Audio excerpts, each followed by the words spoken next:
A Reuters Ipsos poll released this week showed that Donald Trump has erased Hillary Clinton's early election season lead in Colorado and now leads by 2 points. However, a Quinnipiac University poll shows among voters 18 to 34, Gary Johnson, the Libertarian candidate, is in second place, only 2 points behind Hillary Clinton. Meanwhile, Vice President Joe Biden was at the University of Denver on Thursday, stumping for Hillary. Patty, the polls have gone pretty crazy throughout the season, but I guess the one I look at mostly is how much money is being spent in the state. That still seems to be pretty low. But what do you make of the polling headline news this week? Well, what a difference a month makes. It was just a month ago that Donald Trump, who was supposed to be back tomorrow to be in Colorado Springs, was here, got stuck in the elevator, was accusing the fire marshal, who's a citizen, a citizen hero, of having, cut down the number of people who could attend his speech. The fire marshal who'd saved him from the stuck elevator. But over the last month, suddenly, he has managed to put a lid on his Trumper tantrums. He is behaving a lot more presidentially, and clearly it is showing in the polls. Meanwhile, Hillary has not had a great month. Doesn't even matter. The health issue is a side note. That deplorable speech was deplorable. She is now looking like the petty insultometer, and Trump is actually looking fairly good, but who would have thought it a month ago? David, are we reading too much into these weekly polls? No, because they're consistent nationally of not so much of Trump closing the gap significantly, partly because of fall off from Clinton. It's not surprising that young people who are less wedded to habits of voting are so enthusiastic about Johnson. Well, those are two former successful moderate Republican governors, and compared to this Mobius strip of deplorableness, which one is worse, Trump or Clinton? It's like the paradox of who's worse at golf, me or John Caldera, and the answer is actually both, even though technically that can't be true, but it actually is. Notably, I was completely wrong, by the way, about a month ago when I said it was all over for Trump, because he's the only one who can lose to her, but she's also the only one who can lose to him. And if the Democratic Party is as serious as it is, with good reason for thinking Trump is a threat to the Republic, they should ditch her and put somebody else in. Tim Kaine would win in a landslide. Bernie, despite being a Marxist, might even win. Kaine plus Elizabeth Warren would unify the party and sweep the country. It's notable that Darrell Glenn is now within 10 points in the Senate race, or as Michael Bennet put out in his fundraising yesterday, it's now a single-digit race. Hillary's spin on her fainting spell or whatever was, well, her staff says, we try to get her to drink water, and she's just completely resistant to drinking water, which contradicts an interview she gave a few years ago where she said she loves to drink water. She drinks water all the time, which means she lies more naturally than she drinks water. Talk about a heck of a connection there, but if it's going to be made, it's going to be at this table.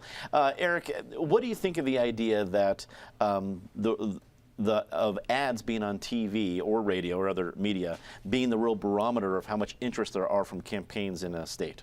First of all, can I get some hazard pay for having to go after David on a regular basis? I think that entitles me to something here. Your question's a good one, Dominic. Money is the ultimate barometer in politics. Follow the money, and it shows you where the polls are. The money follows the polling as much as the other way around. Clearly, Hillary's had a bad week and a bad several weeks here. And Trump's been the beneficiary. The biggest beneficiary has been undecided. I think a lot of Hillary voters have not gone over to Trump. They've just gone up into the air, up into the ether, because they can't figure it out. People want to vote for character in a president, and that's been the essence of the problem in this race, is they look at both candidates and find them both so unbelievably or deplorably, to steal a word, deficient in the character department. If Trump is competitive in Colorado, and I'm not accepting that as a premise yet, but if Trump is competitive in Colorado, then we should prepare ourselves for a President Trump. Because if he can get himself into a competitive 2-point kind of position in Colorado, then he will probably win this race. I am not there yet. I still think Clinton has the advantages of the Electoral College. Most importantly, the last two Republican candidates, John McCain and Mitt Romney, both lost handily. And you cannot yet point to a single state, particularly swing competitive state, where Donald Trump is outperforming either John McCain or Mitt Romney. And if he cannot outperform then, he will not ultimately be successful. Last point, I think the closing of the polls, what it really means is not that Donald Trump is going to defeat Hillary Clinton in this election, but that it might not be the Democratic sweep that carries them to the U.S. Senate, that gets them much closer in the U.S. House. It might not go down the ballot as far as Democrats were hoping because of the softness of the Hillary support. Penn, if you were advising the Hillary Clinton ground game here in Colorado, would you be worried? I wouldn't be worried, but I would say you've got to stay committed and you have to really have a ground game because Colorado is eminently winnable for Hillary Clinton. You know, my take on the polling that we've seen is a little bit different.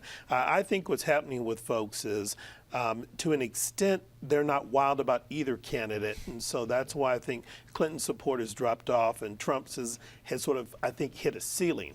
But the other thing that I think is happening is, and Patty sort of touched on this, how, you know, I think Hillary made a mistake that all of Trump's primary opponents made, which was getting down in the gutter with him.